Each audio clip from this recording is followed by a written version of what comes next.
Okay. We have left the before times. Hello, everybody. How are you doing? Good evening. Good day. Various other pleasantries. Welcome to the second episode in maybe a series of Can Lucky Guess If Yu-Gi-Oh Cards Are Good? This is our April Fool's special this year. Honestly, we should just call this series Lucky Guesses. We could probably come up with some other formats for Lucky Guesses. I could probably brew some other Lucky Guess content. And then, of course, you know, the classic flip, the chaos mode, where Lucky has the facts and it's if I can guess. All kinds of changes for the people, but yes, Lucky is guessing. So hello, chat. I literally just looked at it a second ago to make sure to, like, pull titles and stuff. But I don't remember how long ago the first one was. But it was a while ago. It was sometime last year.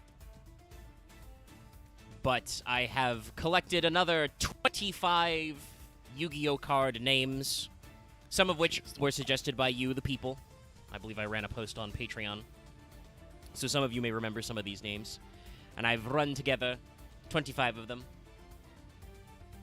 So let's clear up the space. Let's make sure to show you guys the chat window, text box, which currently displays 0 to 25. You guys be sure to let me know about the music balance. I have selected several things going on. I got some Yu-Gi-Oh music for just talking and stuff. I have the classic Who Wants to Be a Millionaire dramatic loop for when it's actually time for Lucky to think about things. I have my... when it loads. Ding ding for a good answer.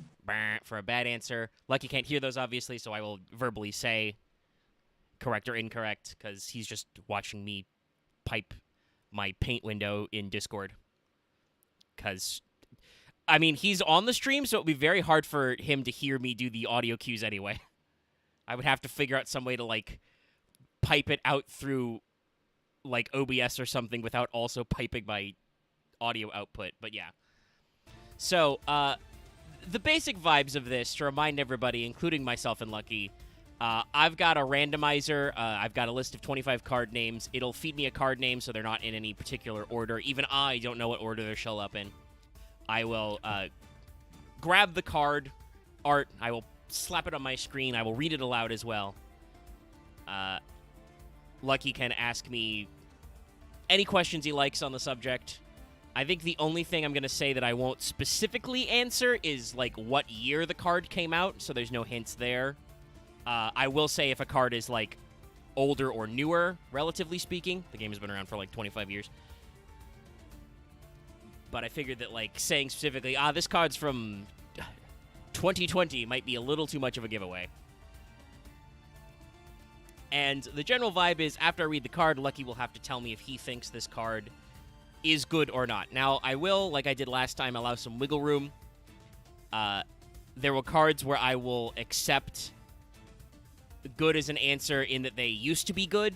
Like, on paper, this card sounds good, even if it is no longer relevant. Though I will also, in that case, probably accept an answer, a trick question answer, if Lucky's like, no, that doesn't sound very good. You know, the point is to have interesting conversations, not for me to, like, try and get Lucky with some crazy stuff, though I have some fun things. You guys suggested some stuff, and I got a few funnies in here as well. So, hopefully, you are ready, chat. Lucky, are you ready to begin? I'm ready. All right, well, I've got my random picker. Let's spool up a card name. Okay, all right, we're going to start with that one today. So...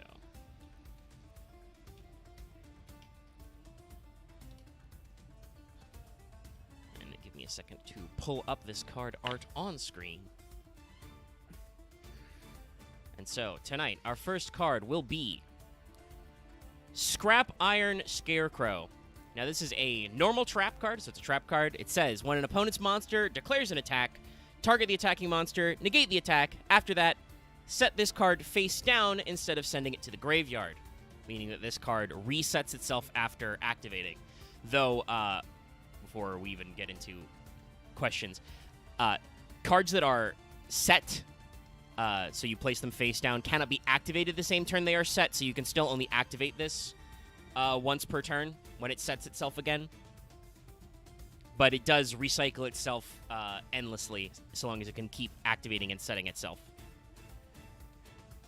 And so, we now ask Lucky to determine, is this card good or not?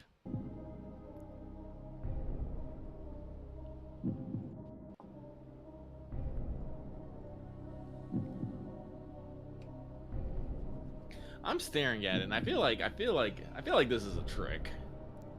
Cause like I know, I've talked to you Yugi lads in here, and if you're not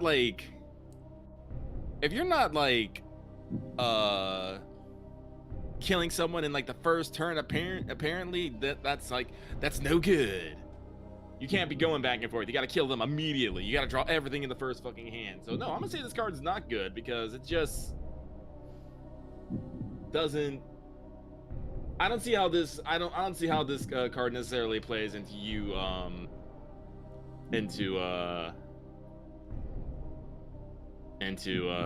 you completely wrecking your opponent. Very well then. And then this card not good. Final answer. You are correct. There is some question about whether or not Scarab Iron Scarecrow was actually good when it came out, which was over 15 years ago now.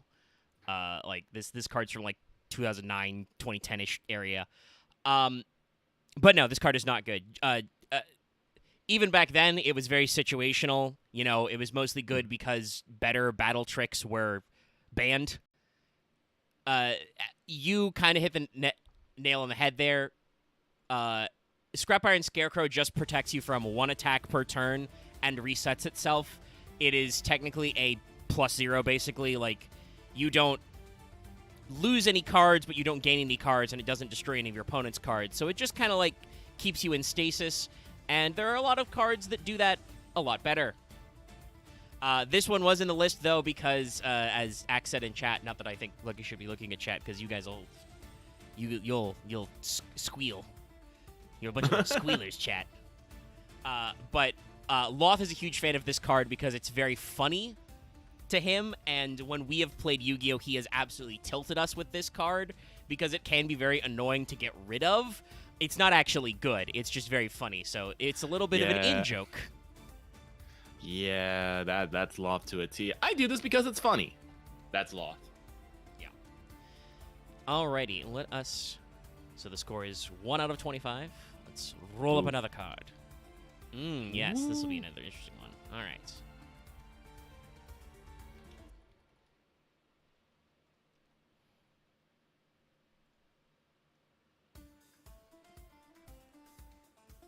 All right, so let's see. I'm gonna make this one a little bigger because for some reason the scan of this card is a little small. Make it a little chunky, but it's a very simple card. Our next card is Mass Driver. So this is a continuous spell card. That means it stays up on the field when you activate it. And it simply says, tribute one monster on your side of the field to inflict 400 points of damage to your opponent's life points. So I must ask Lucky, does he think this Yu-Gi-Oh card is good? It's a spell card, so it's just one shot and you're done? No, this is a continuous spell, so it stays on your field once you activate it. Again, I think people... and how many life points do you usually have in a Yu-Gi-Oh match? You start with 8,000. So this is... 8,000. 1/20th? Am I doing that math right, chat? Because it's not a 10th, but we don't let it be a 20th. So yes, 400 damage, not a lot of damage, but it is continuous, so it stays on the board. It does stay on the board, but Yu-Gi-Oh doesn't. Yu-Gi-Oh, I think they do have mechanics to let you just mass summon things. How many times can you use this per round? So long as you can tribute a monster, you may use it. There is no once per turn clause on this card. Oh.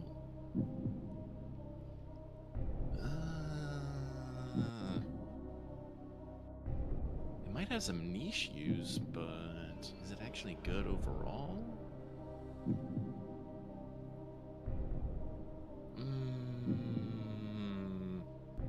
It's only 400 points. I'm gonna say it has niche use, but overall, no, it's not a good card. All right. Lucky says the card is not good.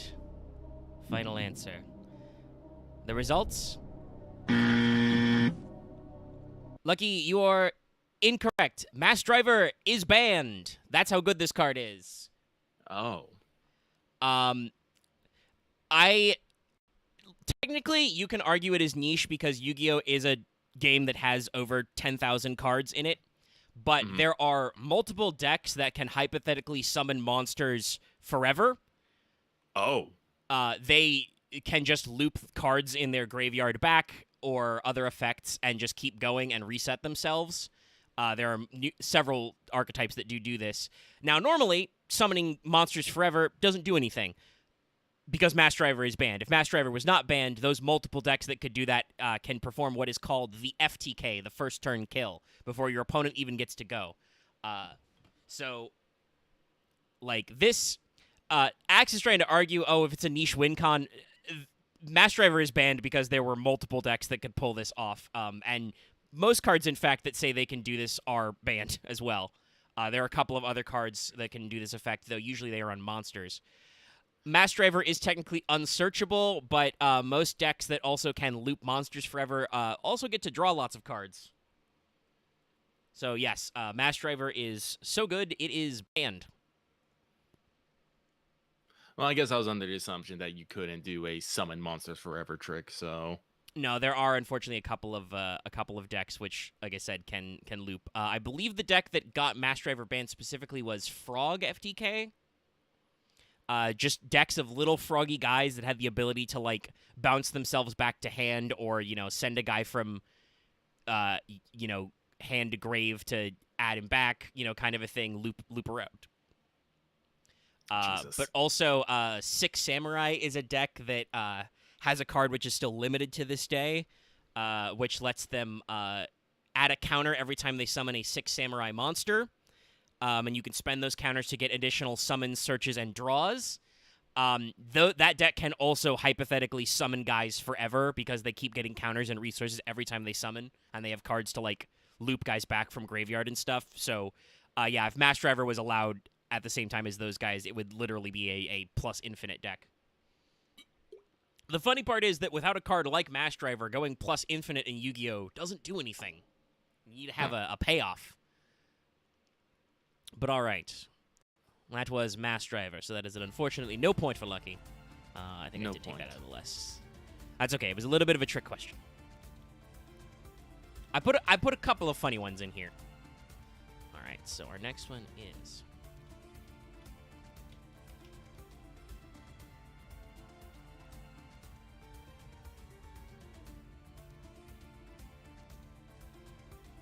Nope, that's not what I... Almost copied the text of this card's name. I'm like, no, that's not helpful. I want the image. All right, our next card is Gem Knight Garnet. This is an Earth Pyro monster. 1900 attack, 0 defense. It's what we call a vanilla, a normal monster, so it has no effect. Its flavor text says, the Gem Knight warrior who carries the Garnet Soul. His flaming iron fist crushes all enemies.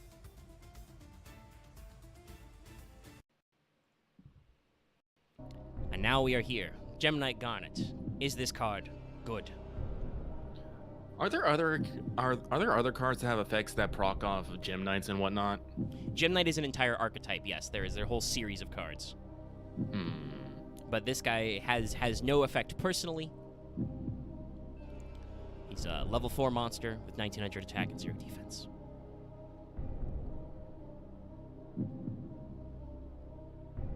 And his flaming iron fist crushes all enemies. With only 1900 attack, I fucking doubt that. Thank you, Lucky. You executed that punchline perfectly. There's another 1900 vanilla I did not put in this list called Insect Knight, but he says that he has unmatched battle prowess as well. He's also a 1900 vanilla. Usually when it's like, I think I remember this is something from like the last time we did this. I can't remember. And then, but uh, hmm. Yeah, I kind of remember like sometimes the fact that even if they don't look impressive on their own, sometimes they can help trigger effects in other cards, which makes them really fucking hopeful. But usually cards that do nothing usually aren't good. So I'm gonna say no. This card is not good. All right, Lucky says Gemini Garnet is not a good card. The results. Ding ding, you are correct. Gemini Garnet by itself, terrible card. You were correct that there is a card called Brilliant Fusion that synergizes with Gemnites. It allows you to basically fuse using monsters from your deck as material, and that can turn into like extra. The monster you create can like turn into extra normal summons and stuff. Gemnite Garnet was the card picked as one of the materials for that fusion because it is the largest normal summonable guy you can get out of Gemnites. I figured as much. But he himself, he is picked because that makes him the best worst option. If somehow your fusion doesn't go through, you can still use him, but it's terrible. I picked Garnet because the name Garnet is now an informal slang in Yu-Gi-Oh! For the card you play in your deck as an engine piece that you don't want to draw. Brilliant Fusion sends the materials from deck, so it doesn't matter. But if you draw your Garnet, that sucks. That's a dead card, basically. You don't want to see it. So Garnet himself, terrible. Don't want to see him. I mean, Mass Driver itself is a card that kills you. Like, it actually can finish the job. Axe is arguing in the chat. But Garnet itself doesn't do anything. Literally, he is known as the card to pick because he is the least worst. But we still call them Garnets because they are bricks in your hand. They are not good. So yes, that's another point for Lucky. Yay! In a lot of my middle of the road cards today. Let's see if we can get a few funnier ones. Ah, okay. The random picker has immediately heard me. It's heard my opinions. And so we're gonna pick it old school. And so I will present to Lucky our next card, the classic Kuribo, a Dark Fiend level 1. It says, during damage calculation, if your opponent's monster attacks, quick effect, you can discard this card. You take no battle damage from that battle. He has 300 attack and 200 defense. He's just a hairy little guy. Just a Kuribo. hairy little guy. I remember the fucking shit that Yugi did with Kuribo in the anime. I'm pretty sure you can't actually pull out some of that stuff. No, you cannot actually. Even with Kuribo Legacy support, I don't think you can do some of the dumb stuff Yugi did with Kuribo in the anime. But it's Kuribo. It's the normal vanilla Kuribo. He's just a little guy. And during damage calculation, if your opponent's monster is attacking you, you can discard it to take no damage.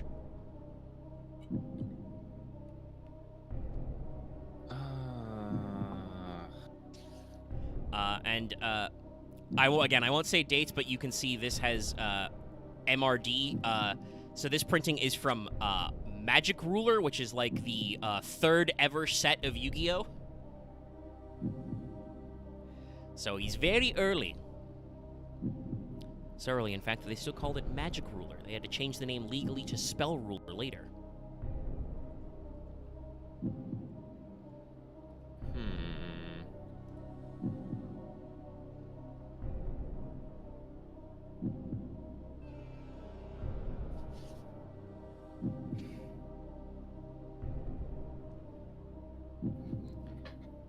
I don't know why I'm sitting here stroking my chin, but I am, chat. You can't see me, but I'm doing it. What is this? What is this if your opponent's monster attacks quick effect? What does this mean? Quick effect means that you can just activate it even on your opponent's turn. It does say you can discard this card, so Kuribo activates in your hand. So quick effect is just you can activate it even on your opponent's turn, which is good. And from your hand. Yeah. Which is good that you can activate it, because otherwise it wouldn't work, because your opponent can't attack you on your turn. True enough, but I think that's pretty good. Just tell a person, just be like no, and then there's always effects that fucking proc from discarding cards or whatnot. Yeah, I think Kirio's a fuzzy little dude. I think he's good. All right, Lucky says Karibo is good. The results. Oh no, I'm sorry. Karibo is not good. Yes, I know. It's sad because he's very cute. So hypothetically, technically, when Karibo was brand new, some people did play him as a tech option to save yourself from like a last minute kill shot, and then very quickly stopped doing that because there were better cards that had similar purposes. Unfortunately, Karibo has never been very widely played in his original state. There are, like I said, Karibo support cards. There are other Karibos, Karibabylons, Magic Karibos. There might be a Karibus. So, like, there are cards that can interface with the classic Karibo, but unfortunately, no, he is not very good. I cry. Yes. Chat did mention this. It's basically the same reasoning as Scrap Iron Scarecrow. Like, it prevents you from taking damage, so you still would even lose your monster, for instance, if you attacked a monster. But you're technically going -1 then, like you're pitching a card out of your hand. It's all right, but usually there are better things you can be doing with your hand. All right, so let me roll up the random picker and grab another one. Okay. Yes, the card picker has definitely heard me.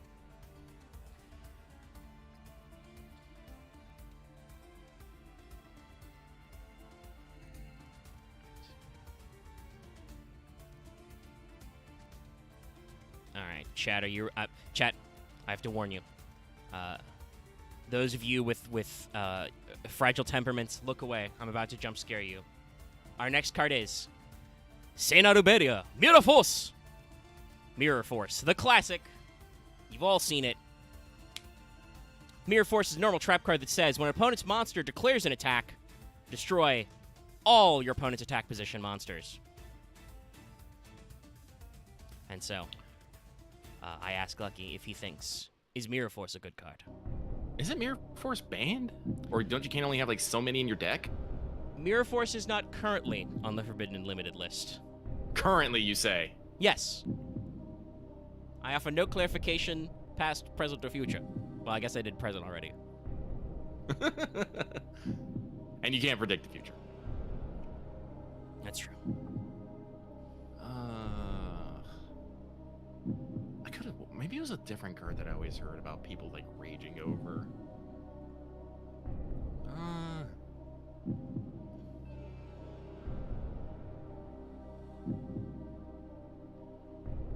Yeah, sure. I'm gonna say it's a goddamn good card. Why not? I was like, this seems your literal I've activated my trap card moment. Oh yes, that was absolutely what that card was used for in the anime. All right, Lucky says this card is good. All right, we are accepting that. This is one of those cards where I said I would accept a, it was good in the past. Because you're correct. Mirror Force was on the Forbidden and Limited list for a while. This is why cards like Scrap Iron are not really, like, they were okay then, but were clearly only good because they were the only card you could play. Mirror Force was banned at that time. Mirror Force has been unbanned for quite a few years now, but still does see some niche play. There are actually a whole series of Mirror Forces that have alternate effects, like Quaking Mirror Force puts all your opponent's monsters face down and they can't change their battle position. Storming Mirror Force bounces all their attack position monsters back to their hand. So nowadays, Mirror Force itself, you'd probably only be playing it if you were playing a niche trap deck, but it is still a card that strikes terror into the hearts of Yugists everywhere. So we are going to count that point because absolutely this card used to be really good. It used to be too good. And that's why I had to warn chat, because I'm sure many of them playing since the Playground era have been Mirror Force jump scared before. You've activated my trap card. No! Okay. Oh, also, I apologize, Chad, if at any point I forget to reset my music cues. I have a lot of tabs I'm clicking through to get assets and stuff.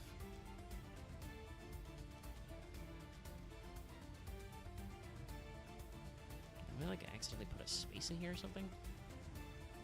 Sorry, the Yugipedia is being very weird to me.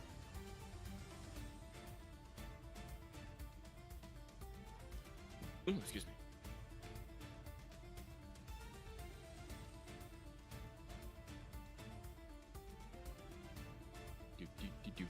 Oh, okay. While you do that, that reminds me I need to upload session 16. And let me delete the video that was not supposed to be uploaded. Listen, things get Delete. sometimes. Delete forever. All right. Okay. I'm actually going to Whoa. shrink this guy down a tiny bit. All right. So, I don't know why it took me so many hoops to get through this, but this is a guy with a fairly long name. We've got Blackluster Soldier, Envoy of the Beginning, a light warrior monster. Blackluster Soldier, Envoy of the Beginning, cannot be normal summoned or set, so you cannot summon him the normal way by tributing. He must first be special summoned from your hand by banishing a light and a dark monster from your graveyard. Once per turn, you can activate one of the following effects. Thank you, bulleted lists. Target a monster on the field, banish it. This card can't attack the turn that effect is activated. If this attacking card destroys an opponent's monster by battle, it can make a second attack in a row. And it is a 3,000 attack, 2,500 defense guy. And so we must ask, Lucky, is Blackluster Soldier Envoy of the Beginning a good card? I'm gonna say off the cuff, no, because it seems like you gotta get through some very particular hoops to get this thing to do a very particular thing.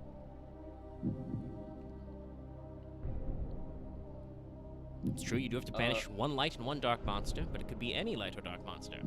And dark, I should say. Yeah, from your graveyard. So you've already had to put the hoop. Well, I guess putting monsters in the graveyard isn't that hard. I do know there are some things around it, but I guess that then based on the effects, you can just banish a monster from a field, which I guess is great. I guess. Yep. And if the attack card destroys an opponent's monster battle, it can. I don't know. Even like, is 3,000 attack high? Yes. This is the same stat line that the classic Blue Eyes White Dragon has. So. Usually, most monsters that are fairly typical and reasonably easy to summon. You know, this is still 2 materials, even if they're in your graveyard, not on your field. 3K is a decent attack number. That's our usual high point. Well, then if it can go again, that's pretty good. But that also precludes that your opponent has monsters on the field that you can boople. And usually when people have monsters on the field, they're usually not small things. Usually they're trying to get out this biggest, hoopiest, strongest monsters out turn 1.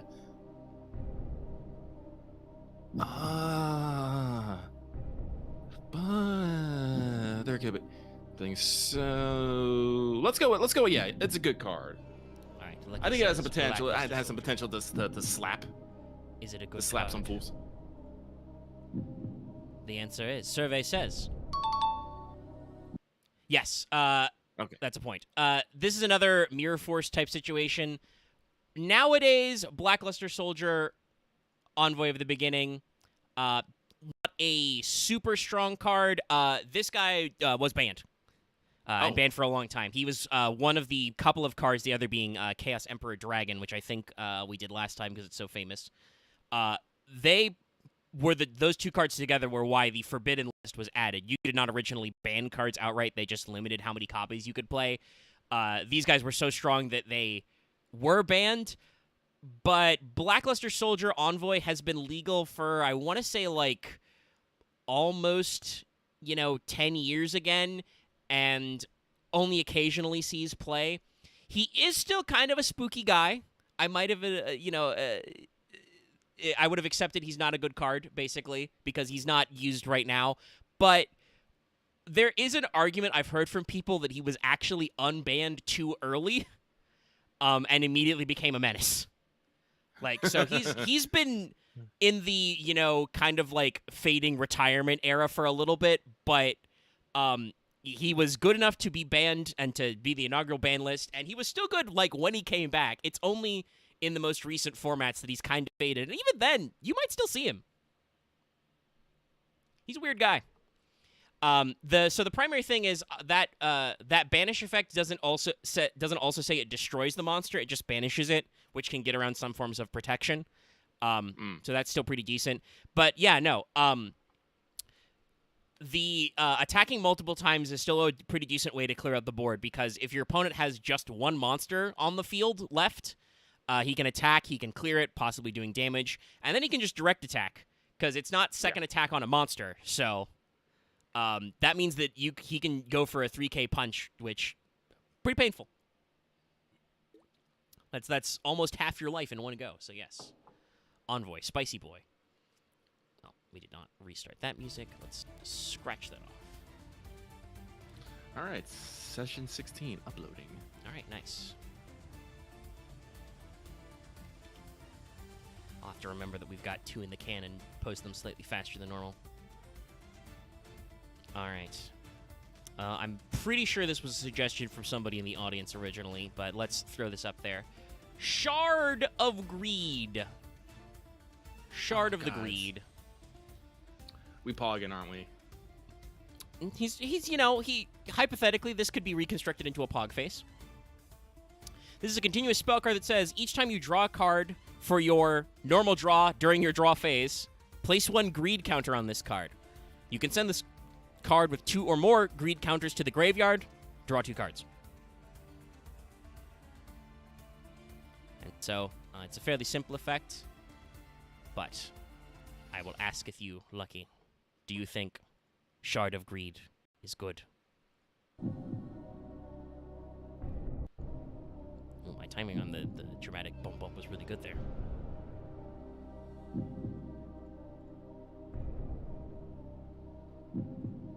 I don't know. I think that sounds pretty good. If you make it to fucking... Because if I understand this correctly, you play it, and then your next draw phase, you place a green card, and then your turn after that, you place this one. Then you can immediately yeet it and get 2 more cards? It's true. But that means you have to have gone through 2 full turns, because your draw phase is at the very start of your turn. So you won't get it the turn you play it. Yeah. So you'd have to be on your turn 3, and that's if you draw it on your in your first hand. Yeah, no, I think this card's pretty cool, but I don't think it plays very necessarily well with from what I understand how Yu-Gi-Oh is played nowadays, which is get everything fucking immediately and just explode. Card explosion. All right. So I'm gonna say no, it's not a good card. All right. That answer is correct. Ding ding. Yes, for basically the reasons you called out there. Lots of people want to make Shard of Greed good. It says draw 2, and Yu-Gi-Oh players, we are well known for all of the absolutely absurd things we will do to draw 2 cards. And technically, Shard of Greed does see some niche play in stall type decks. Like if you're naturally going to be like extending the gameplay artificially for a slower go, Shard of Greed will get in there, because it's the kind of thing where, like, is your opponent really going to spend resources to get rid of Shard of Greed, right? But generally, no, you are correct that Shard of Greed is a card that means you have to wait basically 3 turns and 2 of your opponent's turns, before you can even get the benefit of it. So it's a card you are not going to play unless you're already in a very secure space, which probably means you don't need to draw 2 cards. So yes, good for you. That's another point. Yeah! Alright, did I take Pot of Greed out of this? Yes. Or Shard of Greed, I should say. We already did Pot of Greed. Oh, well, this one will be fun. Alright. We're going much further into the future. The future. We looked at some oldies for a while.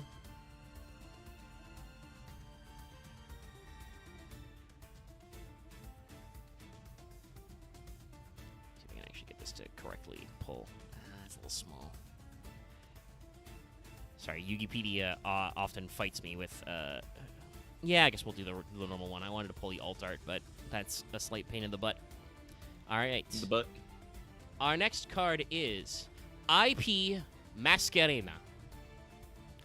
So, IP Masquerena is a Cyberse-type Link monster. That means she's from the extra deck, and to summon her, you need to basically send to graveyard 2 non-Link monsters. So you can't use links to make IP Masquerena. And she says, during your opponent's main phase, you can, quick effect, immediately after this effect resolves, Link summon a Link monster using materials you control, including this card. You can only use this effect of IP Masquerena once per turn. That is a full stop sentence there with a period. The next effect line says, a Link monster that uses this card as material can't be destroyed by your opponent's card effects.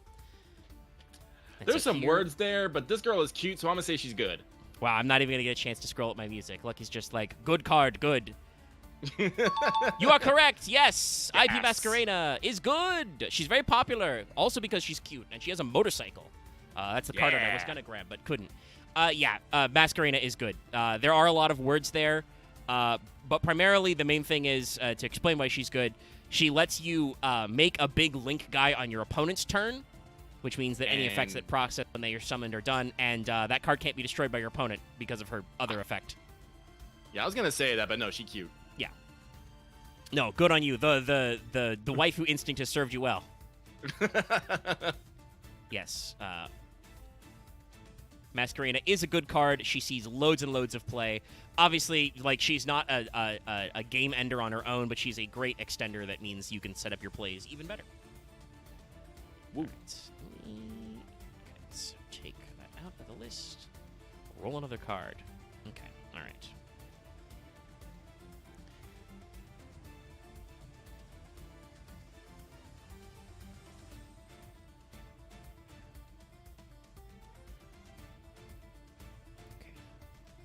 Well, the random picker likes Link monsters because we're going to get another one. I'll have to shrink this one down again very slightly. Ooh. This is a lad. Mecha Phantom Beast Auroradon. Auroradon. He is a wind machine. He is a Link 3, so that means you need at least 3 material Link worth of materials. He says 2+ machine monsters. So you can normally summon Link monsters easier by sacking lower Link monsters. Link 2, for instance, counts as 2 materials to make this guy. If you just have regular monsters, you'd have to use 3. Mecha Phantom Beast Auroradon says, if this card is Link summoned, you can activate this effect. Special summon 3 Mecha Phantom Beast tokens, which are level 3 wind monsters that are 0 attack, 0 defense. Also, you can't Link summon for the rest of this turn. Once per turn, you contribute up to 3 monsters, then apply one of these effects based on the number you attributed. 1, destroy a card on the field. 2, special summon a Mecha Phantom Beast monster from your deck. 3, add a trap card from your graveyard to your hand. And so, Mecha Phantom Beast Auroradon, is it a good card?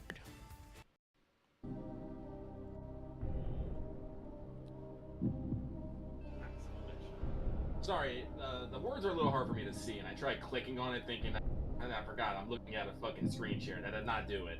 All right, I can reset to the bigger image. Chat will have to do with him being slightly off frame, but I can. No, don't worry about it. Hang on, I just gotta fucking remember. I got it already. Let's tuck him up there. You know what Auroradon is.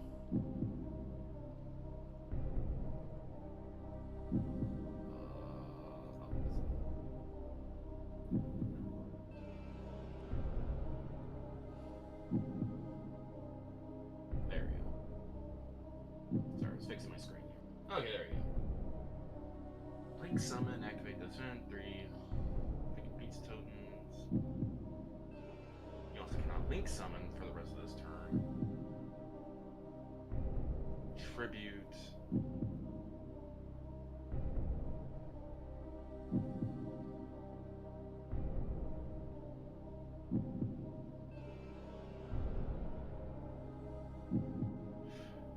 Okay, so let me get this straight.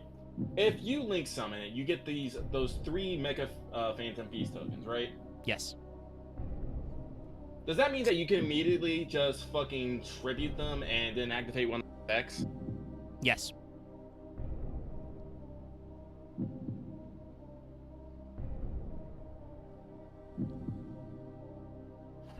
And is Link summoning special summoning? Link Or are those summoning two is a different things? type of special summon, but they are not the same. You could perform non-Link special summons the turn you activate the effect to get tokens. Yeah, then I'm gonna say this card's good. The ability just to, if you Link summon, you just get 3 tokens and you immediately just pull out another fucking card. Alright, Lucky says Mecha Phantom Beast Aurodon is good. That is... Ding ding, correct, yes! In the TCG, this card is banned! Oh, Jesus. Somebody in chat called it out. This card is known for sequencing with another guy, Crystron Hauki Fibrax. We call them Haukdon combos. Yeah, no, you've nailed it on the head. While you aren't able to Link summon anymore for the rest of the turn, you can just sack a couple of those guys and get a Mecha Phantom Beast from your deck. The Mecha Phantom Beasts are really good at Synchro Summoning, which is a different type of Extra Deck summoning. Oh, God. So you can just immediately go into a guy that does something else. You don't have to keep Link Summoning, and you can do other combos. You can also just use it, because it's just... If you don't need the extra guys, you can just use its effect to tribute a monster to pop. Also, it doesn't necessarily say you have to tribute those tokens to activate its effects, so it can just yeet itself if you don't need to use the tokens right away as well. It's just a really flexible guy that, like, I can't explain to you how many different combo lines there are for Aurodon. There are literally graphs of how this, like, flowcharts of how this guy works. He's crazy good. Yeah, no. And I do believe... Yeah, I clicked on the text. I don't think I updated the points. So let's give Lucky another point at 7 out of 25. Woo. All right, let's shuffle it up and pick another one. Okay, all right. We're on the... We're just running through all my Link picks right now, random generator. All right.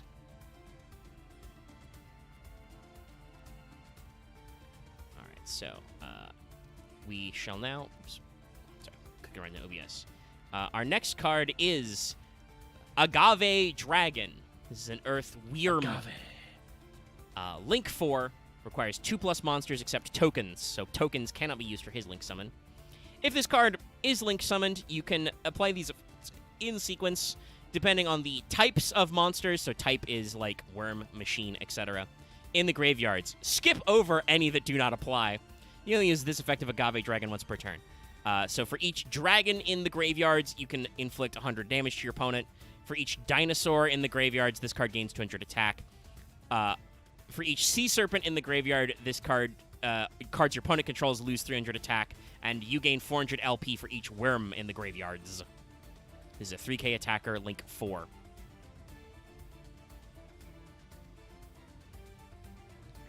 That card sounds busy, but also seems a little too spread out.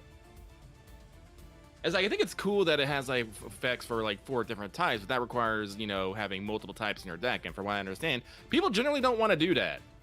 You want to slam down you basically want to slam down an archetype so you can get the most effect out of one. So I'm gonna say this card, while it sounds very cool, is not cool because it's just too all over the place. All right, Lucky says Agave Dragon is not very good. That is correct, yes.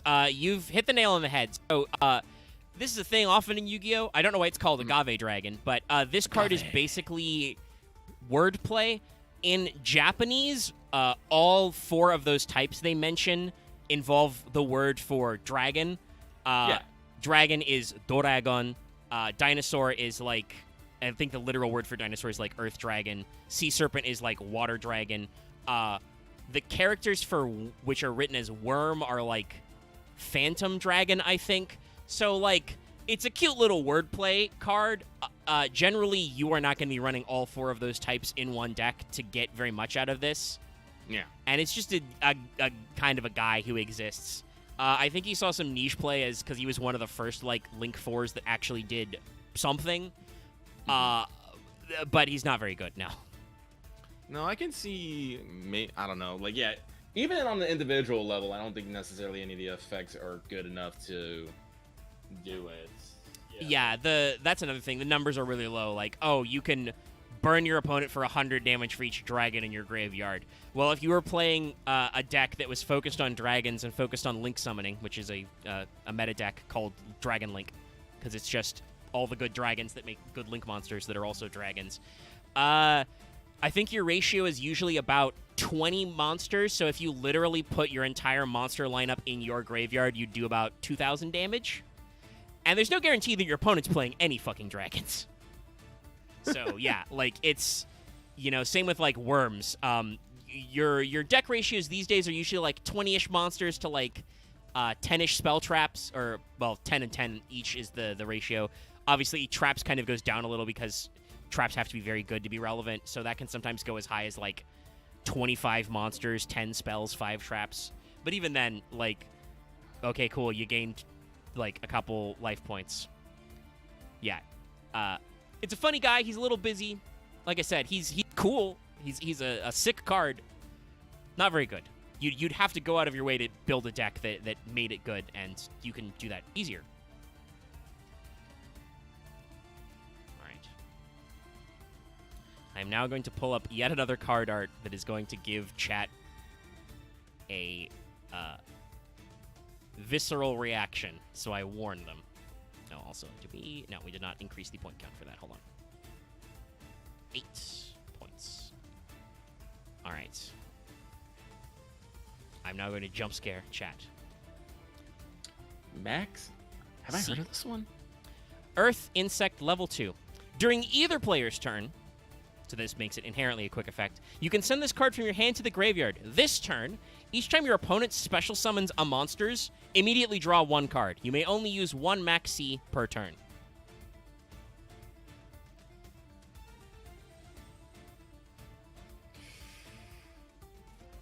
Oh God, yeah. I'm gonna say this is a. I'm gonna say this is a good card. All right. I feel like this is a card. I'm gonna say this is a card when people, like, you kind of like people saying, you're talking about giving people the agita. I'm gonna say this is a card that if you put that if your opponent puts down, you start worrying about, like, how many super summons, because you don't necessarily want your opponent to just start loading up on fucking cards. All right, like he says, Max C is good. That answer is, oh hell yeah! So this is a point of contention, Lucky. You may have heard of this card because in the TCG, the format in the Americas and Europe, Max C is banned. Max C is still legal in the Japanese, the Asian OCG formats, and in Master Duel. This card in Master Duel has about a 90% play rate, as in 90% of all decks that are played contain copies of Max C. This guy is crazy good. And you are correct that, giving your opponent the agita, Max C has the power to stop entire turns because you go, oh shit, I'm going to do a lot of special summoning this turn. I don't want to give my opponent, like, 10 cards. They'll be able to kick my ass. Is it at 96%, Axe? Is that correct? Jesus Christ. Oh. Yeah, no. Yes, very much correct. Max C is a turbo good card. He sees play whenever he is legal. And also just generally, Yu-Gi-Oh players, I don't know anybody who likes this guy. We just play him because he is legal and there's no reason not to play him while he's legal, but I don't think anybody likes this bug. He sucks. We hate him. The Earth Bug. Earth Bug. And yes, no, like you said, this is absolutely a card that you see and you're just like, well, shit. What do we do now?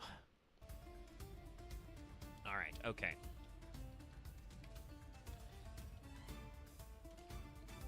And the funny thing about Maxi, given that, it's ban ratio, the card was first printed in the TCG. It was what we call a world premiere. So it was released in the West first, and then backported to Japan.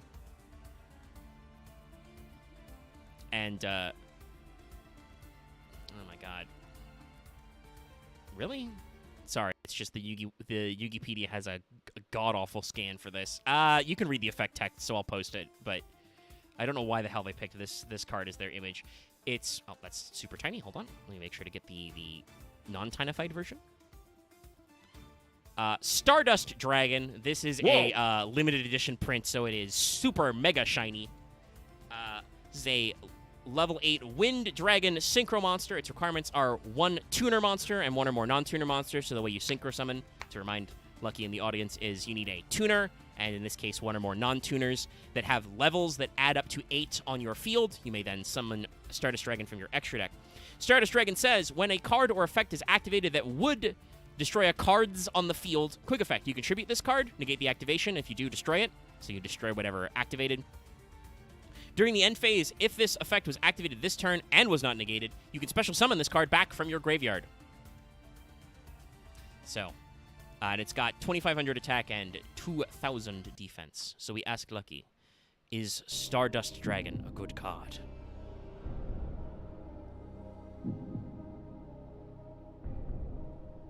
Well, it seems like a good defense, and you can keep bringing it back, but that means you'd have to keep special summoning it back. Not to mention you probably, let's see, synchro, 1 turner plus 1 non-turner.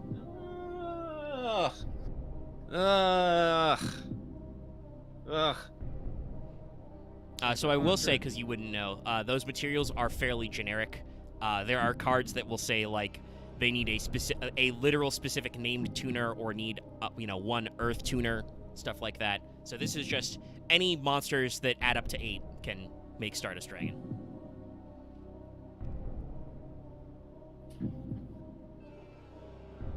I mean, it seems like it'd be good for stall strats. Be like, no, stop that. Then I bring it back. Then it came back. But does that make it good? Usually, from my understanding about those Yugi boys, Yugi boy, is that usually you want things that let you do more things that let you kick your opponent's ass, or give you more options so you can do more things to kick people's ass. I don't know if this card necessarily does it. It does keep it itself in play, but you got to keep special summoning it. That probably uses up more monsters, and its attack. It doesn't have any like direct attack effects. It's very shiny, but I'm gonna say no. It's not a card. All right, is Stardust Dragon a good card? Survey says yes. We'll count that as a point. Stardust Dragon was once one. I mean, it summons itself back, but that means it has to keep going. Lucky, as I think correctly predicted, the major flaw with Stardust, for a level 8 synchro, its attack stat is kind of lower because it has a really good effect. Normally, like, that protection effect is really good, but these days it's pretty easy to just get a bigger guy and punch him, which means you can't summon it back. It also only summons itself back if it's in your graveyard, so, you can get it out of there. But it was, once upon a time, a very strong card, one of the best synchro monsters. It has not seen play competitively very much in many years, so we will accept not a good card anymore. It was a protagonist's ace monster in a season, so that's why it's, like, super shiny. Mm-hmm. Super shiny! But, yes, Stardust Dragon is Stardust Dragon. yes. Lovely guy, love to see him. There are a lot of other Stardust cards.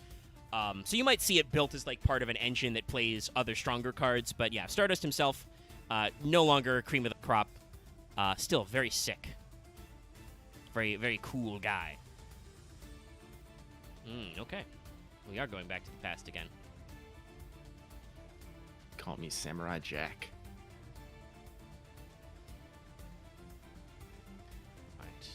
And now, we must ask if Lucky thinks this card, Scapegoat, is good. This is a quick play spell card. So this can be activated on your opponent's turn if you set it first. So you can set it like a trap card and activate it, but you can also play it like a normal spell card. Special summon 4 sheep tokens, which are level 1 earth beasts with 0 attack and defense in defense position. They can't be tributed for a tribute summon. Though, for instance, if you Mass Drivered, you could tribute them for that. You can't special summon other monsters the turn you activate this card, but you can normal set. So I ask Lucky, do you think scapegoats are good?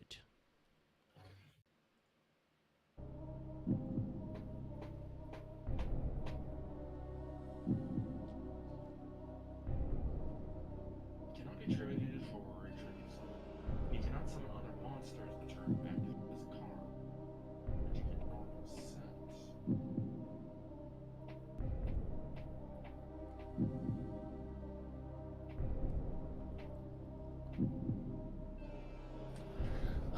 I'm gonna say it's good for the fact that even though it says you can't do those things, I'm pretty sure there are other things you can do, like discarding monsters, destroying monsters, sending cards to the grave, like sending things that you can do that could probably let you activate other gnarly effects. So yeah, I'm gonna, or fuck, like maybe you have other monsters that let you say you have to discard other monsters to proc their effects. So yeah, I think scapegoat's a good card. All right, Lucky says scapegoat is good. Survey says you are correct. Ding ding. I've done my classic Ken Lucky guess, Shim Sham here. This is the errated version of this card. This card, yes, it has been issued in errata to change its effect. This card's original text when it was printed, by the way, this card is originally very old. It was first printed in 2005. Yeah, no, I think I've seen this card before. Yes, it's a classic anime card. It did not originally have that you can't summon other monsters the turn you activate this card effect, and thus was banned for a while because you are correct. They can't be tributed for a tribute summon, but you can do other things with them. You can tribute them for effects. You can use them for link monster plays. That's why I mentioned earlier, Agave Dragon said can't use tokens. Other monsters can use tokens, and so Scapegoat was already... this is one of the reasons why they call it GOAT format.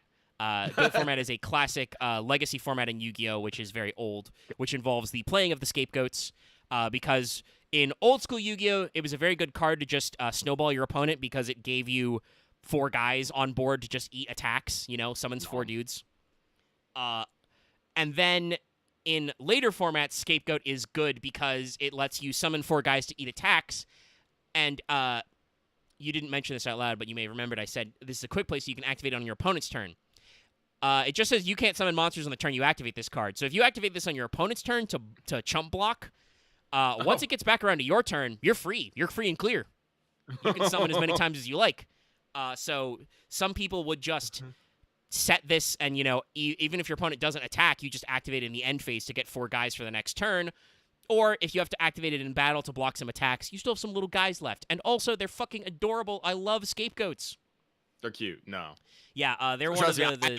I had to hold back my. They're cute. They're good. Yeah. I learned my lesson with Karibo. Yeah. Like Karibo, the scapegoats are another common mascot. There are even cards that will pay homage to them, like Scapegoasts, which is two little guys who are like these guys, but they're like floating around like ghosts. All right, so let's roll up our next one. Okay, all right.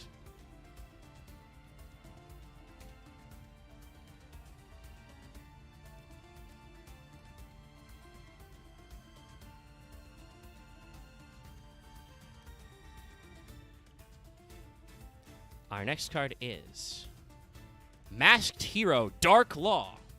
Dark Law. Let's go. Dark, level 6 warrior monster fusion. He says he must be summoned by the effect of Mask Change, so he must be summoned by a special card. Any card sent to your opponent's graveyard is banished instead. Once per turn, if your opponent adds a card from their deck to their hand except during the draw phase or the damage step, you can banish a random card from your opponent's hand. 2400 attack, 1800 defense. The law that is dark. The Masked Hero Dark Law, and yes, hero is in all caps.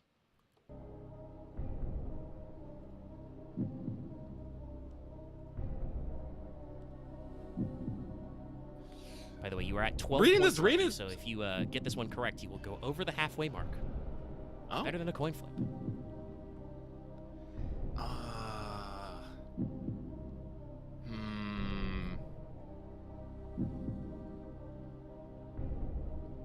This card doesn't seem particularly good for letting you win a match, but it does seem really good for telling your opponent, haha, fuck you. No, do not. That is indeed a thing that this can do. And and if I know people and how they play games, people like doing that. So I would say, I'm gonna say yes. This card is good because it lets you say "fuck you" to your opponent. All right, Lucky says Dark Law is good because it tells your opponent to get fucked, nerd. That is correct. Yeah. So this has twofold effects, both of which are really annoying. First of all, like you said, this tells your opponent to get wrecked if they add a card from their deck to their hand, except when they're doing their normal draw. Yu-Gi-Oh players love to do that. Yeah, so this banishes a random card from their hand if they do that. It punishes you for doing your plays. Also, that effect where it says any card sent to your opponent's graveyard is banished instead. This means that they are not, like, sent to the graveyard then banished. They go to your banished zone, which is the removed from play, first. That fucks over a ton of cards. Any card that says it has to go to the graveyard to do a thing, Darklaw is just like, lol, no, get banished instead. Get fucked, nerd. Yeah, no, it's... So I didn't want to have to explain that whole business, but the card Mask Change, these are part of a archetype of hero cards, which are all vaguely superhero themed. The masked heroes specifically are very tokusatsu. They literally have a spell card called Mask Change, which allows you to take one of your guys and switch them into Darklaw. So normally I think it's the right attribute, but also sometimes it's the same level. So you can just take one guy, if you have him on your field, and Mask Change him into Darklaw. Mask Change is a quick play, so you can do this on your opponent's turn, just to extra fuck him. Oh God. So yeah, no. Darklaw's kind of gone out of phase these days. There are other ways to do this similar effect. There's a trap card, which we may have done last time, called Macrocosmos, which is basically a continuous trap card that always has that is banished instead of going to graveyard effect, that I believe is still limit 1 in the TCG, just because of how annoying it is. So, like, there's other ways to do this procedure, so he isn't as popular, but if you can make him, he's still a really annoying pain in the ass. Okay, all right. Our next boy. A boy.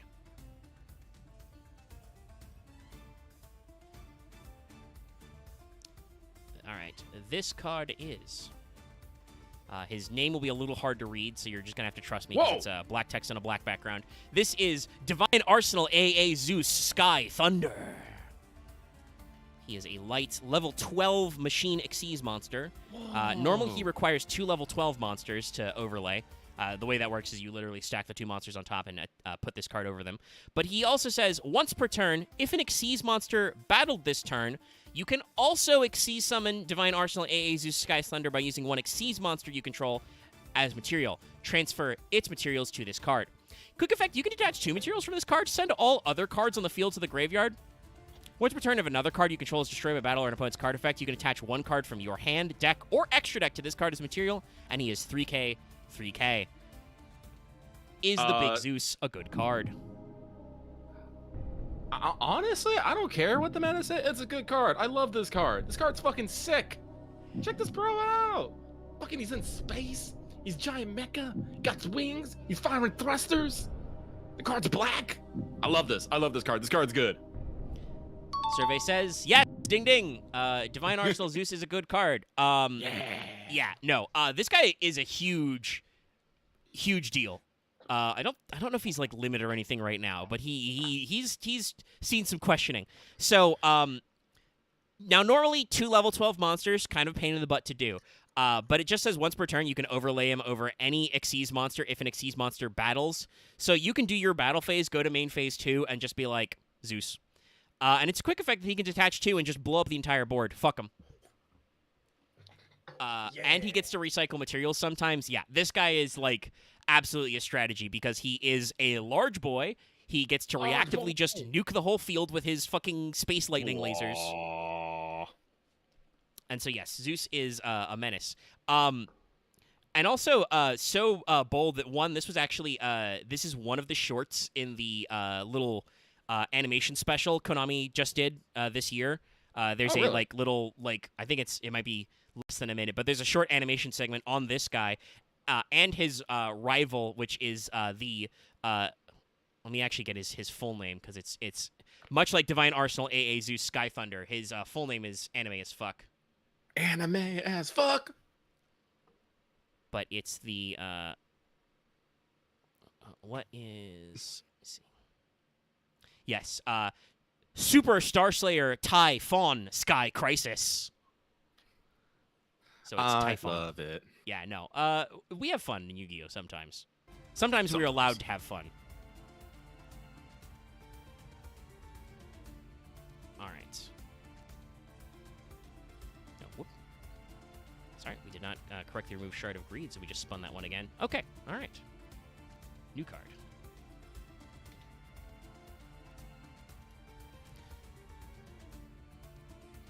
All right.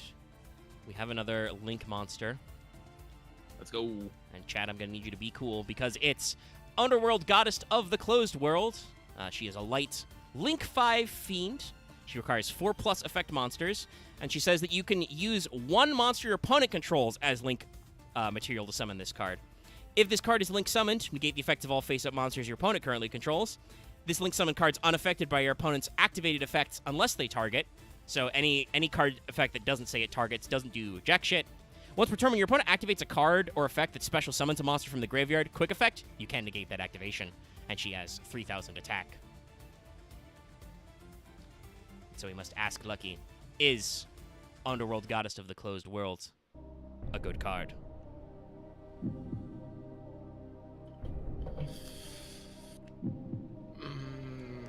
She cute. I'm gonna go. She cute. Oh shit! I did the thing.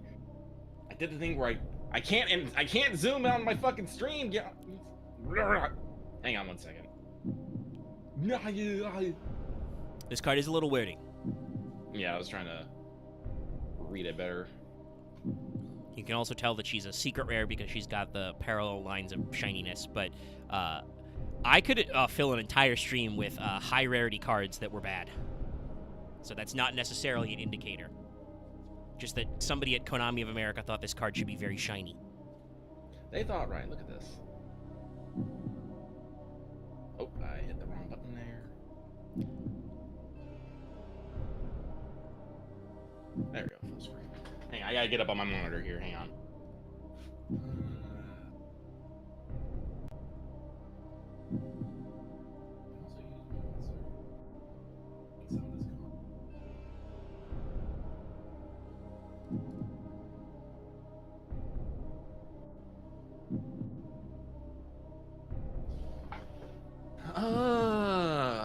A card that can use your opponent's cards and seems to do a lot of fucking. Like my instinct, like I said, my instinct says she's cute, therefore she is good. But this is another card that looks like it might say can wreck your opponent's style. So I'm gonna say yes. All right, Lucky says Underworld Goddess is good. Survey says, ding ding, you are correct. That's right, chat. I gave you the white woman jump scare. Yeah, this is a card that is much like Dark Law and a couple of other cards we talk about. Absolutely not something you want to see show up out of nowhere because she just uses one of your opponent's monsters' material, which is a type of removal that most cards are not immune to. They're not meant to not be used as material, so very strong. Also, I just want to say I threw this in there not only because she's a good card, but also her original name in Japanese is Saros Eresu Kunix, as in Ereshkigal, Goddess of the Underworld. So yes, this is, they just went with Underworld Goddess rather than try and translate any specific names in the English version. But yeah, no, she's a good card. It's Eresh. We make many jokes about it, and she's here to ruin your day because that's just, like you said, that's a lot of stuff that tells your opponent to get stuffed. All their face-up cards are negated. They can't special summon from their graveyard once per turn. And also, she's oddly tricky to blow up. You can't just play a card like Dark Hole or Thunderbolt and be like, your card go away. She's like, nah. Nah, fam. Alrighty. Okay. So we, Lucky is at 14 out of 25, I think, cards. I may have lost the count somewhere. Right? Yeah, it's 14 out of 20. 14 out of 25 got right. Oh, okay. And we've gotten, so yeah, you're over the halfway mark, and we've only got about, I think it's 9, if I'm counting correctly, left. All right. So for our next card.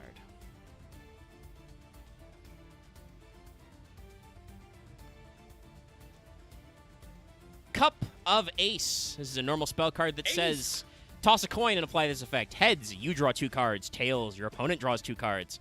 Ignore the speed duel text there. That's just an alternate game format that they printed this card in. So yes, Cup of Ace. It's very simple. It says draw 2, but it also says flip a coin. I'm gonna say this card is not good because it leaves too much to fucking chance. All right, Lucky says Cup of Ace, not good. That is correct. For exactly the reason you called it. There are some cards that manipulate coin flips in Yu-Gi-Oh! They're all very specific and you know, weird. There are decks that you would play this in because you don't care that your opponent draws 2 cards, like you're either going to punish them for drawing 2, or literally there are some decks that play on a completely different axis and are just like, I don't care how many cards you have, I'm good. But no, Cup of Ace is generally not good. If it was good, people would play it because it says draw 2, but the fact that it can make your opponent draw 2 is just so potentially punishing, because that means that you wasted a card, and presumably, if you're playing a card like Cup of Ace, you really need 2 more cards. So you can whiff and your opponent gets to draw 2? No, that's just not good. Again, very funny. There are lots of, memes about it because it's a literal coin flip card, but no, it's not a good card.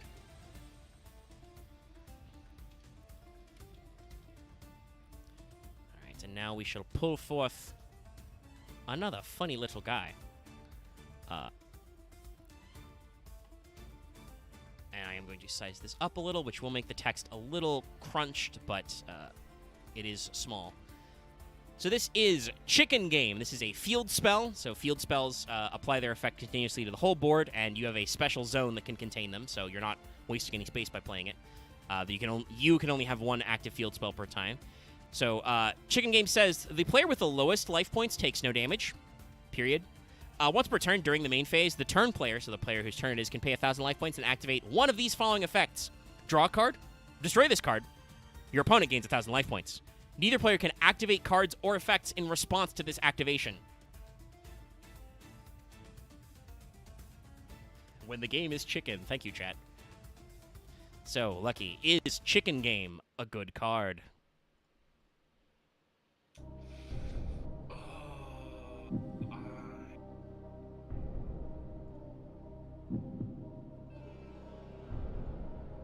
It's a great card art, I'll tell you that. Oh yeah, no, just this thing just running towards the edge.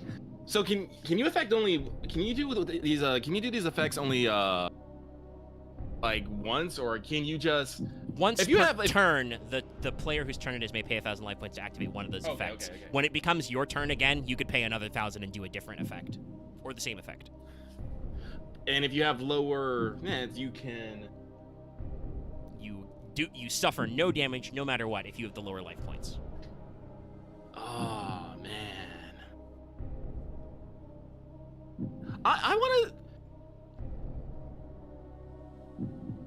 I feel like this is what I feel like this game is. This card is what you use in stall decks, just to be like, now we're gonna play a game. A chicken game. A chicken game. So yeah, I would say this card is good just because I feel like. Honestly, I feel like this is a card that people fucking hate seeing come up, though. So I don't know. Maybe they don't want to put it in. The chicken game is good. Yeah. Our results? Yes! This is another one of those cards that for some ungodly reason is allowed in the OCG but is banned in the TCG, and I believe it did actually get banned in Master Duel. Because you are correct, Chicken Game is a card that just takes over the whole duel. It's a literal game of chicken to see who can go to the lowest life points. And it's like, if your opponent wants to play the game, they have to pay 1,000 to get rid of this card, to destroy it. Which means they don't get either of the funny effects, but that means that you're constantly going back and forth until one of you decides it's time to pop it. But you can, if your opponent is like lower on life points and it's your turn, you can just be like, I pay 1,000, I remove Chicken Game, I'm ready to kill you now. So yeah, it's It's just one of those cards. It's an absolute pain in the dick. It really takes over games, and like I said, is banned. Because also, I should say, it's a soft once per turn. That means that if you have multiple copies of Chicken Game in your hand, you can activate Chicken Game, pay 1,000, draw a card, activate another Chicken Game, pay 1,000, draw a card. So, yes, it's used for Exodia decks and other stall-type decks to draw stuff out. And just in general, it's a card that if you see your opponent playing Chicken Game, you're just like, oh no, what am I in for? Oh, perfect. It took us a long time to get here, but it's time for a funny little guy. Just a funny little guy. You guys full of funny little guys. But did you expect this little guy to have a little walkie-talkie? It's... Oh, I didn't copy correctly. Damn you. That was going to be really funny. Chrome. Get wrecked. I know. I got wrecked. This happens to me like once a week. I'll get a bad right click or something. It's Rescue Rabu. Rescue Rabbit. Oh. He's got a little hat and goggles and a little radio. This is a 4-star Earth monster. It's a beast. It can't be special summoned from your deck, but can be special summoned from other places. You can banish this card you control, special summon 2 level 4 or lower normal monsters with the same name from your deck, but destroy them during the end phase. You can only use this effect of Rescue Rabu once per turn.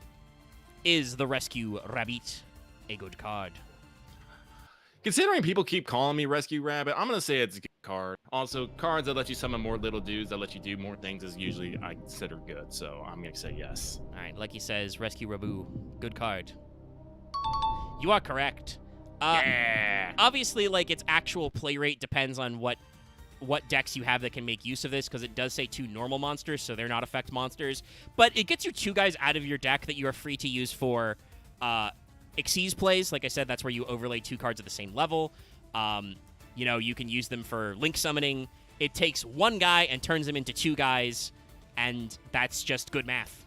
More guys. And he's just a great little guy. There's a whole line of rescue animals, by the way, which are all adorable animals in little hats. There's like a rescue ferret. I think there might be, I don't know if he's actually called a rescue raccoon, but I think there is a raccoon-themed one. There's a lot of these little guys. Okay, so I'm glad we got to the rescue rabbit and that Lucky got it correctus. Which reminds me, let me... I'm on to you guys. He knows what's up.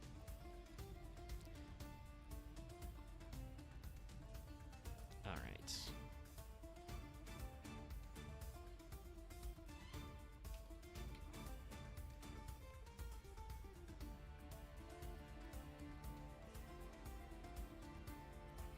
All right.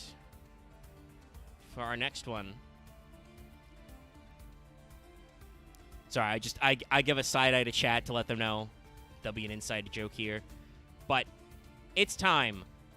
Blue Eyes Chaos Max Dragon. Whoa. He is a dark dragon ritual monster. You can ritual summon this with Chaos form, which would allow you to send monsters that equal level 8. Actually, no, it's 9, isn't it? No, it's 8. I can count. Sorry, the levels always look like that. You have to sacrifice up to 8 levels worth of monsters to summon this guy. Must be ritual summoned. Your opponent can't target this card effect with card effects. Also can't be destroyed by your opponent's card effects. If this card attacks a defense position monster, inflict double piercing battle damage. So that means that even if they're in defense position, you still do damage like normal, and that damage is doubled. It has 4,000 attack and 0 defense. Is Chaos Max Dragon a good card? What's Chaos form?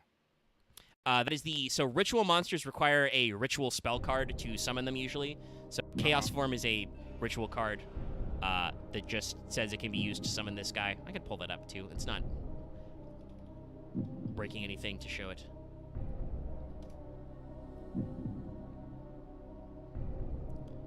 So Chaos form is a ritual card that says, I'll scooch these guys a little bit so it fits. It's just a ritual spell card that says, can be used to ritual summon any Chaos or Blackluster Soldier monster. You must tribute monsters from your hand or field, or banish a Blue Eyes White Dragon or Dark Magician from your graveyard whose total levels exactly equal the level of the monster you're summoning.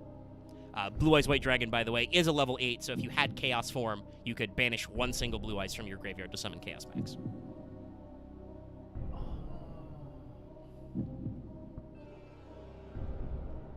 I'm guessing. Well, I'm guessing.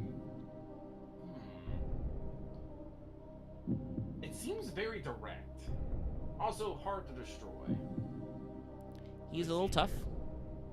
He cannot be destroyed by your opponent's card effects. And it cannot be. Everyone cannot target this card with card effects. It cannot be destroyed by your opponent's card effects. And if it attacks a defense position, man, it makes double piercing damage. What's piercing battle damage?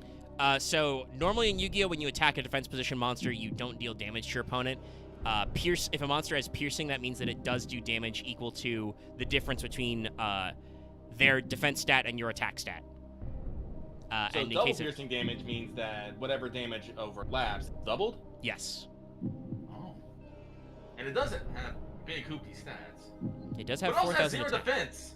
It's true. It also has zero defense, so doesn't that mean that someone can just No. Your stats only depend on your position. The monster would have to be in defense position to use its defense stat. Okay. Though if you could somehow turn Blue Eyes Chaos Max to defense position, it would be pretty flimsy, yes. I feel there's a trick here. Because this card seems very straightforward, and like you said, with the Chaos form, if you have Chaos form and a Blue Eyes, it seems very easy to feel. If I'm not mistaken. Yes. It's not terribly hard to summon out. And it does have big hoopty damage and can. But I guess that also does depend on when it having creatures in the defense position, which. Actually, yeah, no. I don't think people probably play a lot in defense position. People are probably like, attack! Which kind of makes that moot, doesn't it? Yeah, this only does double damage if it's doing piercing, so. Actually, yeah, no. I'm gonna say no. This is not a good card because, yeah, I feel like that's the rub. It's like its best effect is when it's attacking defending monsters, which I don't think people are necessarily gonna do. They're gonna want no. You must die now. All right. People are aggressive in card games. All right. He's not playing Chaos Max. Stop saying Chaos Max. You are correct. Blue Eyes Chaos Max is not a super great card. This was a little bit of a trick question. If you had said it is good, I probably would have still given you the point because technically Chaos Max helped Blue Eyes win a Worlds once in like 2016, and they won't shut up about it. But that's because the meta was like super fine-tuned to a lot of these decks being like really relevant. Chaos Max is what I like to call a locals legend. It's the kind of card that just, if you go to your local GameStop on like a weekend tournament, your local game store, you'll absolutely blow some kids up that aren't ready for this card. In the greater competitive card game, there are a lot of ways that are non-targeting, non-destruction to get rid of it. Also, you can just stop your opponent from activating their the ritual spell to summon it, because you'll be able to tell usually a mile away what they're doing. And like you said, Chaos Max can hypothetically win you the entire game on the spot if your opponent has a defense monster with 0 defense. It has 4,000 attack. 4,000 doubled is 8k. That's the whole game. But it means your opponent has to be playing a monster with 0 defense, which you cannot necessarily guarantee. And if you don't win right away, your opponent will just be like, okay, I'll just play my monsters in attack mode. I won't turtle up. That will actually hurt me. And so, yeah, no, you can get around it. It still has huge blow-up potential if you just, like, have nothing and your opponent gets to summon it. You would just be like, well, I'm dead. But it's not a very good card. But yes, like I said, it's kind of a meme because it is a card that absolutely, if you're, say, I don't know, streaming Yu-Gi-Oh! On Twitch or something, you'll absolutely get clowned on because you were just thinking all was good and then you get exploded. But, no, he's not very competitive. He's not very good. All right. Looks sick. All right. Okay.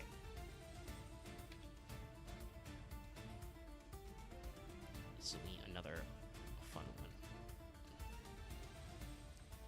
one. All right. So let me copy this card. It's time. Let's clear away this. Solemn Judgment. Yes. Solemn Judgment, also called God's Judgment in the OCG. This is a counter trap card. Counter traps are like normal traps, except that you can only activate other counter traps in response to them. So it's designed to react to something. It says, when a monster would be summoned or a spell trap card is activated, pay half your life points, negate the summoner activation, and if you do, destroy that card. So, yes, the big, as we sometimes call him, Solemn Johnson just says, no. Is Solemn Judgment a good card?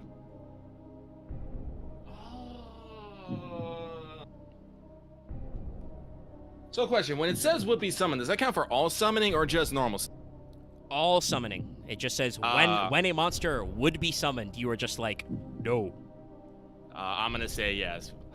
Letting a person fucking bit up the thing, and just before they get off their big thing, be like, no. And stop that. All right. Lucky says Solemn Judgment is good. That answer is correct. Lucky, you are smarter than Yu-Gi-Oh players in the year 2004, when this card was originally printed. So here's the thing. Solemn Judgment is a very old card. It's from some of the earliest sets. It's like from like the second set of the game ever, Metal Raiders. Okay. At the time, people didn't think it was a good card because, oh my god, you have to pay half your life points. But you have correctly cottoned on that the fact that you just go, no, don't do that. Super powerful. The only life point that matters is your last one. So, yeah, Solemn Judgment has seen its time on the Forbidden and Limited list, and now, generally, sometimes they play more specific. There's a whole series of Solemn cards, some of which are pretty good also. So you might flavor which type of card you play, but Solemn Judgment is still a card that sometimes see plays in decks because the ability to just go, nuh-uh. No. Yeah. Just every time. Yeah, because it's any spell or trap card activation or any monster summon. You're just like, hey, that monster you're about to summon, don't do that. I would prefer if you didn't do that. And actually, destroy him. Yeah, Solemn Judgment, spicy boy. Yes, it is a very early card that, like I said, people didn't think it was good because they thought it was too costly, but then they wrapped around and realized, oh, wait, no, this is great. So we remove Solemn Judgment. Goodbye. We only have a few cards left. No, and I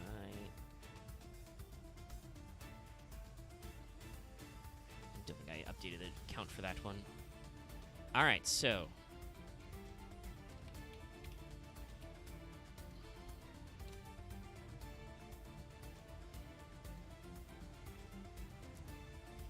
our next card is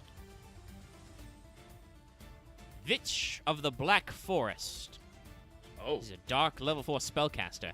If this card's sent from the field to the graveyard, add a monster with 1500 or less defense from your deck to your hand, but you can't activate cards or the effective cards with that name for the rest of this turn. You can use effective Witch of the Black Forest once per turn. 1100 attack, 1200 defense. I'm gonna say that's a good card, because I'm pretty sure there's a lot of fucking good monsters with under fucking 1500 defense. Alright, like he's saying immediately, good card. I can't even do my music switch. Sorry. Nah, it's okay. Yes. Once again, I have done the thing. This is the errata text of Witch of the Black Forest. That line about you can't activate cards or the effective cards with that name for the rest of the turn, that was added so this card could come off the ban list. So you may have noticed, Lucky, that there's a trend that monsters that have huge attack stats have very low defense stats. Yeah, I know. Like Chaos, fucking Yeah, Chaos Max has zero booty. Yeah, it's at 0. So no, Witch was a very good card. These days, because it still like limits your activation, is not played as much. I think we looked at Sangan last time, who does the other thing, but for attack. So he usually searches you little utility guys. It's not ideal, but this card was on the Forbidden Limited list for a long time and was very widely played before that and had to be given an errata. I think there's an argument to be said that it's, in its post-errata form, it's not nearly as good because it isn't, because, you know, you can't, like, activate it. But it still searches a whole hell of a lot of cards and is pretty decently applicable to a lot of decks still. So yeah, Witch, good card. All right.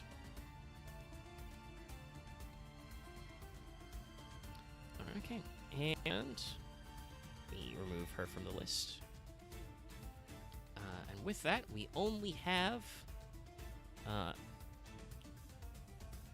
3 cards left. So if you get all of these correct, that means you'll have only missed 2. Oh, really? Yeah, because Yeah, you're go at 20 Lucky. out of 25 points. Yeah. All right, I'm glad we're not ending on this card.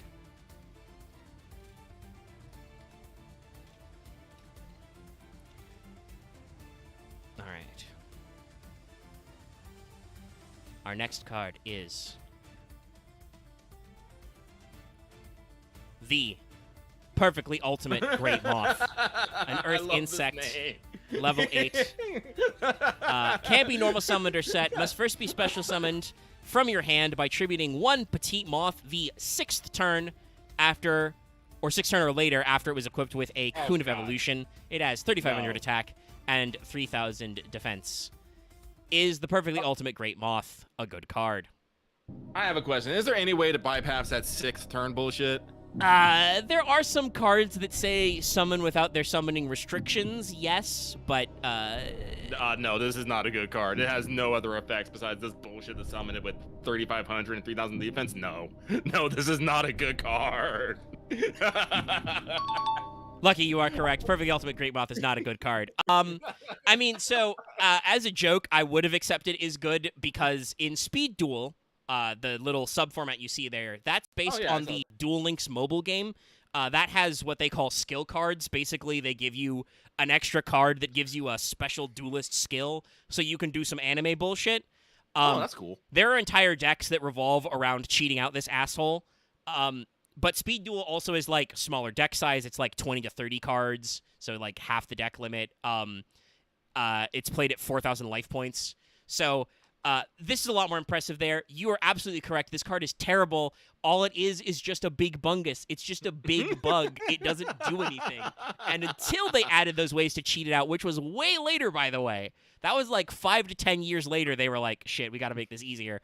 The only way you could summon this was by waiting 6 fucking turns. No, it's awful. that is not happening. Yes, and that's why like I said, I'm glad this wasn't our last card because no, moth not good. There are much better moths in this card game if you want to play moths.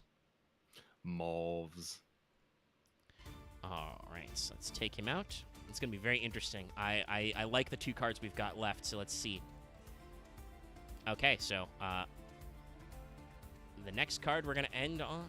Well, not end on, because there's one more after, but the next card we're going to do is... Let's go.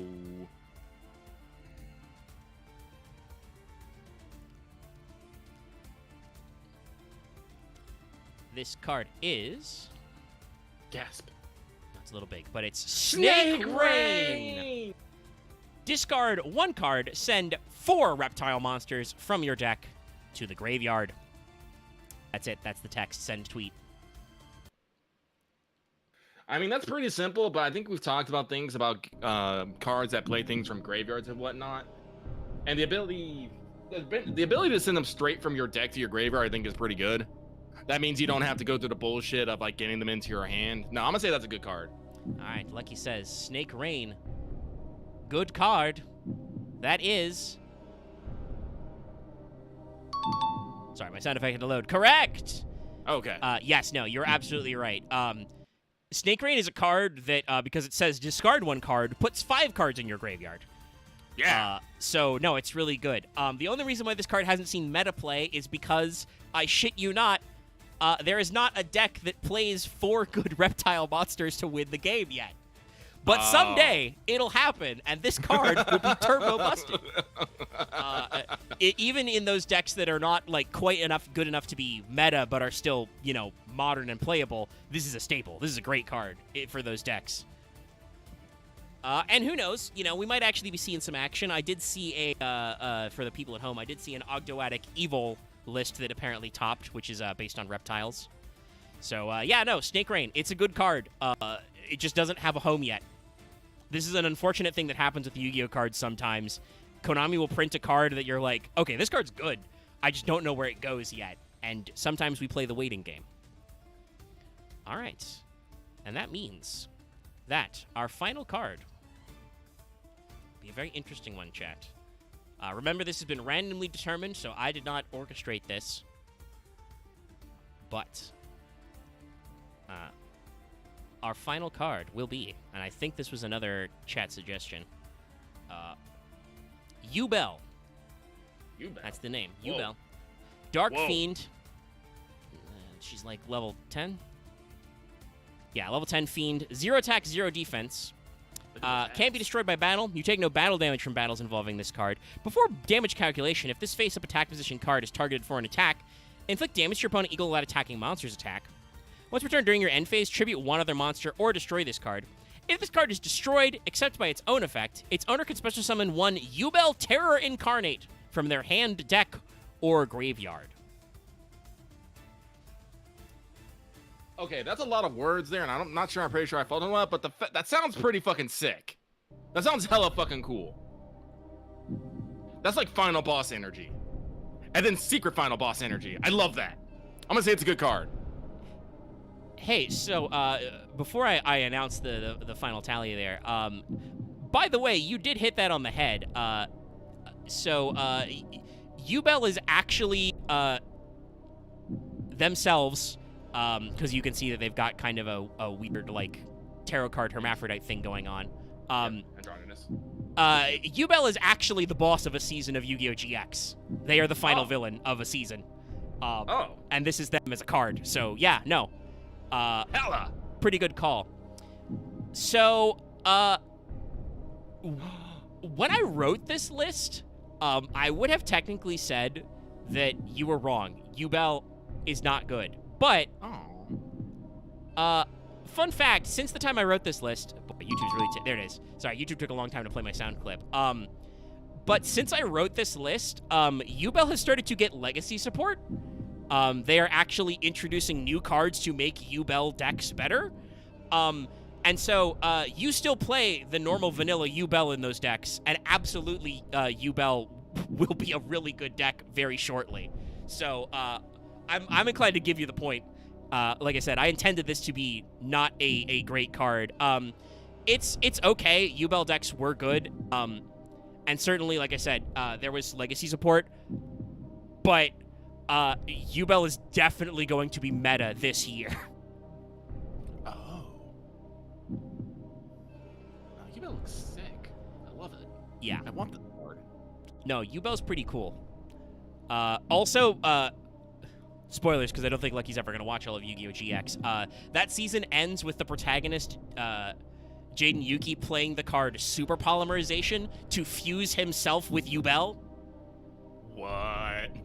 So Yubel just becomes his spirit buddy in the final season, because they're fused. That sounds pretty sick. Yeah, Yubel's basically Yandere for the protagonist, so it's a whole thing. It's I love this. See, telling me this has gotten me way more interested. Yeah, Yu-Gi-Oh! Is like, the text blocks are a little hard to parse. The game does have a readability problem. But Yu-Gi-Oh's pretty cool, guys. There's a lot of stuff going on. There's a lot of very fun card interactions, both from, like, anime lore perspective and from just other unique lore perspectives. There's so many weird storylines and stuff. Unfortunately, with Zed calling in, asking what he missed, you have missed basically all of it. That was our 25th and last card, and if I have tallied the score correctly, which I'm not 100% sure I have, double check me in the chat if I, like, skipped a point up or added too many points. But I do believe Lucky has ended with a final score of 23 out of 25. You only missed a couple there in the early phases before you got your groove back. But yeah, we're here. And like I said, I did a list of 25 cards. I randomized it. All the way from Kuribo to Underworld Goddess of the Closed World. And yeah, that's it. You have absorbed, I think, a decent amount of vibes from, as you said, the Yugi boys. And did pretty good. We may, like I said, bring back Lucky Guesses in some other form when I have other ideas later, sooner than next April 1st. But I think that was a good run. I hope you guys had fun. I'm playing the dramatic music. I should switch back to the Yu-Gi-Oh! Music. But yeah, that was our results. Like I said, some of those were suggested by you, the patrons. I integrated a few of them. I think that was just like any paid member could add suggestions post. So I curated a few of those, accumulated them. Some of them obviously were my ideas. I think I said last time that, like, immediately after I finished the previous one, I had like an idea for like 10 more cards to put on the list. Is there a way that I can make a fucking wish list on fucking TCG Player? I don't know if you can wishlist on TCG. You should be able to, probably, but yeah, no. Yu-Gi-Oh's fun. It's funny. And there's a lot of good cards. There is, like I said, this card pool is literally over 10,000 strong. Let me actually check when 10,000 Dragon came out. Yes, by the way, because they have a card called 10,000 Dragon, which was the 10,000th card. And that was printed in 2020, so we had 10,000 cards 4 years ago. So there's a lot of Yu-Gi-Oh cards. Hell, maybe I'll put 10,000 Dragon on the list sometime, if I didn't already. Did I do that already? I'll have to check the previous stream and double-check now, because I've got... I've done 2 of these, and I'm not sure what my list looks like. But yeah, we had a fun time. We'll probably do this again. I'm sure we can ramble together some other stuff.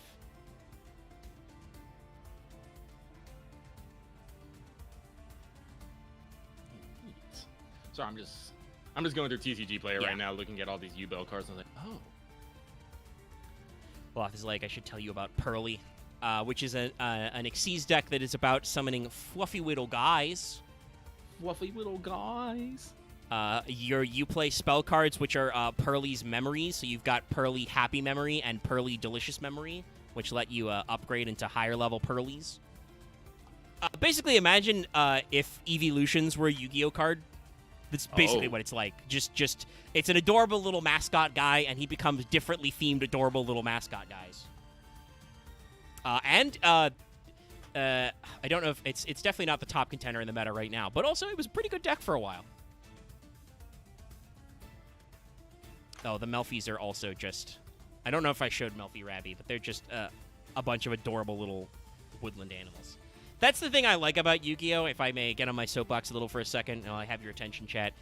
Yu-Gi-Oh! Is a great card game because its aesthetics are all over the place, but in the best way. You can literally have Cosmo, which is a deck which is inspired by Star Wars plus Wizard of Oz, fight against Yubel, who is like a literal anime villain deck as a card. You can have the transforming, combining robots like the Yugiohs or ABC Buster Dragon fight alongside, the Melfi animals. Obviously, there are, Dragon Maids is a great theme. There's also a series of, the generators are from that same set that they released Dragon Maids in. Those are a series of level 9 monsters, which are all themed after giant guys from Nordic mythology. Giant guys. Like, there's all kinds of fun stuff in Yu-Gi-Oh! And I'm sure we'll find an opportunity to share some more of those things with you later, chat. Thank you so much for tuning in to this episode, which was not quite, our usual Monday fare. We did skip last Monday because I was terribly ill with the ick. But we're back now, and we got to figure out what we're doing next Monday. We do. I know Lucky has suggested Halo, but we might have other stuff we could do as well. Mega Man X4 is on the list. Ooh, Loth's sick today. That's not good. It's because he finally went out and went to his tabletop game. He contacted people in real life. But we got a while to pick that up. If you like looking at Yu-Gi-Oh cards and yelling about them, every Tuesday we do a stream called Fail Portrayal, which is usually about that, and sometimes about other things. Keep your eyes peeled for if we do something funny for this week's Fail Portrayal. But I think that's going to be where we wrap up the stream. If you like this content, fire us up a like. I see there's like 15 of you watching now. I think there were like 20 of you at some point. Fire up those likes. Get those numbers boosted because YouTube likes those likes. Leave your comments down below. Like I said, do actually, because I'm probably not going to completely line edit an hour 45 stream right away. Like, I might check back later. But if you watch the VOD through later, double check me on the points. If I fucked it up at some point, because like I said, I don't know if I did. I think it's correct, though. But, yeah. If you want to possibly get a leg up in suggesting future cards for another Lucky Guesses or for anything else, you can also support us on Patreon. Link in the description. Consider channel memberships for membership badges and emotes that you can see to your Sorry, I did a very silly thing. I gestured to my right where I've got the chat window pulled up, but on your screen, it's on the left side where I have the chat box on the stream overlay. Anyway, like you see displayed in the chat. Don't know what I'm doing. I'm losing my mind on April Fools. So yeah, thanks so much for tuning in. Lucky, thanks for being a great sport and popping on by. Yeah. And we'll see you guys next time. Good night, everybody. Good night.